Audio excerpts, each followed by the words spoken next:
प्रभु जी ने ये नहीं कहा आ इधर इधर इधर आ, मैं तेरी आंख खोले देता हूं बरतलमई को। उसने कहा जा तेरे विश्वास के अनुसार तेरी आंखें खुल जा, देखना। तो उसने यूं यूं किया और देखा तो दिखने लगा। जन्म का अंधा था भाई, प्रभु ने जरा हाथ नहीं रखा। अब किसी को आंखें नहीं दिख रही, खुल रही हैं, इसमें प्रॉब्लम परमेश्वर का नहीं। यदि बरतलमई को बिना छुए जन्म की आंखों में एक नई आंख पैदा हो सकती है, और फिर भी कहा प्रभु ने कि मैंने नहीं, तेरे विश्वास ने, तो जब ऐसा हो सकता है तो जरूर बरतलमई के अंदर कोई विशेषता रही होगी ना। उसी विशेषता को तो पैदा करने का हम प्रयास कर रहे हैं कि आप अपने विश्वास से खुद ही चंगे हो जाओ। हम रोज बोलते हैं मैं स्वस्थ हूं, हम अपने दिमाग में कल्पना आने नहीं देते कि मेरे को बुखार आएगा। आता भी होगा तो कब आता है कब जाता है ना, मैं उसको घास देता हूं, आता तो है। और जब जाता है ना तो यहां पर फुड़िया छोड़ जाता है, बोले आया था चला गया। अब तुमको नहीं मालूम है तो यहां फुड़िया बताती है कि मैं आया था अब जा रहा हूं। हमने स्वीकार ही नहीं किया, बिस्तर में सोए ही नहीं, काम करते ही रहे। जरूर कुछ कुछ ऐठन गीठन होती थी, पर अपन कहां रुकते हैं काम करने में। समझ में आ गई बात। एंड दैट्स व्हाई साल 6 महीने में आता है, वो कब आता है और कब जाता है उसकी डेट ना आने की पता है ना जाने की पता है। जब होंठ में थोड़ा गरम गरम वाली फुड़ी आ जाती है तब मैं बोलता अच्छा तू आया था क्या रे। हालेलुया, समझ में आ गई बात। इसलिए उस बीमारी को बोलो तू आई है, कोई बात नहीं, जाना तो पड़ेगा। अब जितनी जल्दी उसको बोलोगे जा तो जाएगी। अब तुम बोलोगे 1 महीना रहे तो फिर ठीक है, बोले अब 1 महीना का किराया फुकट में तो रह लेते हैं, चलो। उसको बोले शाम के पहले खाली होना, अरे भैया तो सुबह तक बोरिया बिंडल लेके, हाँ वो अगले दिन का इंतजार नहीं, शाम तक की मोहलत दी है सामने वाले ने। किराएदार को बोलते हम 5 दिन में खाली कर देना आप, तो उसी दिन से उसकी नींद खराब हो जाती है। अब क्या करेंगे, वो सोए नहीं रहते हैं कि आखिरी दिन ढूंढेंगे। उसी दिन से नाश्ता करने के बाद हो घर मालिक जो है ना घर तलाश, 5 दिन की मोहलत दी है घर वाले ने। अब तुम्हारी नीयत खराब है तो बात अलग है।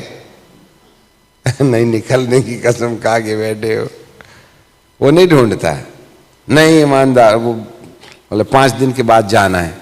तो शैतान भी बोला कि चल अपन इस बीच में अपन क्या करते हैं, घर ढूंढ लेते हैं, दूसरा कैंडिडेट देखते हैं जहां रहने की जगह मिलेगी। ये तो बोलता है मेरा घर है, अर्थात पवित्र आत्मा का निवास स्थान।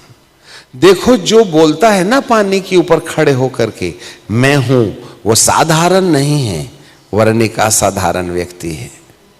Is a super natural. पानी में चलना, जमीन में चलना एक साधारण बात है, परंतु पानी के ऊपर चलना एक असाधारण बात है। It's a miracle. इसलिए प्रभु जो अपनी असाधारणता दिखा रहा है, वो कह रहा है मैं हूं। उसकी असाधारणता को जानो।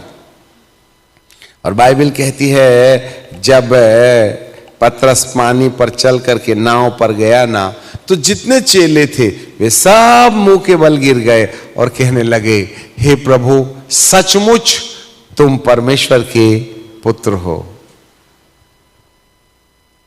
वाह, सचमुच तू परमेश्वर का पुत्र है, सचमुच तू परमेश्वर। And employed him and they might only touch, नहीं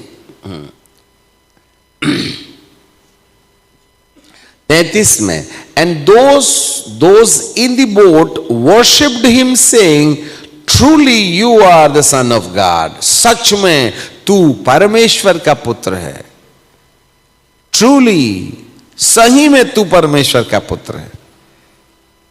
बोलिए, यीशु के चेलों ने मुख के बल गिरकर उसकी आराधना की और कहा तू सचमुच परमेश्वर का पुत्र है। परमेश्वर का पुत्र। पानी के ऊपर चलना मनुष्य के पुत्र का अधिकार क्षेत्र नहीं है। सचमुच तू परमेश्वर का पुत्र है। तू पानी के ऊपर चल रहा है, सचमुच तू परमेश्वर का पुत्र है। यही महिमा के लिए प्रभु ने उनको पानी पर नाव पर चलने के लिए बोला, जाओ जल्दी जाओ, आगे चले जाओ। अब मुसीबत आ गई तो टेंशन मत लेना, प्रभु तो तुमसे आराधना लेना चाहता है कि तुम उसको और ज्यादा करीबी से, और ज्यादा सच्चाई से पहचानो। हालेलुया। ये है प्रभु जो वो क्या बोला, मैं हूं। हाँ, इसलिए जितने लोग अपने जीवन के अंदर समस्या में हैं, वो सब लोग बोलो, सब लोग उसको जानो कि वो जो है ना, वो ये कहता है कि मैं हूं। Recognise him, acknowledge him, who is he, वो कौन है।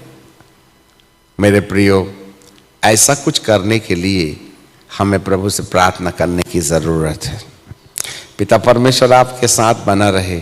आज आप में से कौन कौन है जिसको ऐसा लगता है मेरी समस्या बड़ी कठिन है।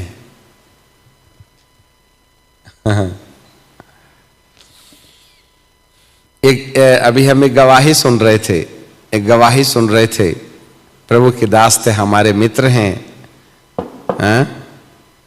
वो ऐसे एक बड़ी सभा में सभा कर रहे थे। एक सभा में सभा कर रहे थे। अचानक पवित्र आत्मा ने बोला, वो बड़े निराश थे और अपनी इतनी घातक समस्या थी जिसको वो बता नहीं पा रहे थे। आज हम खुल के बताते हैं आपको।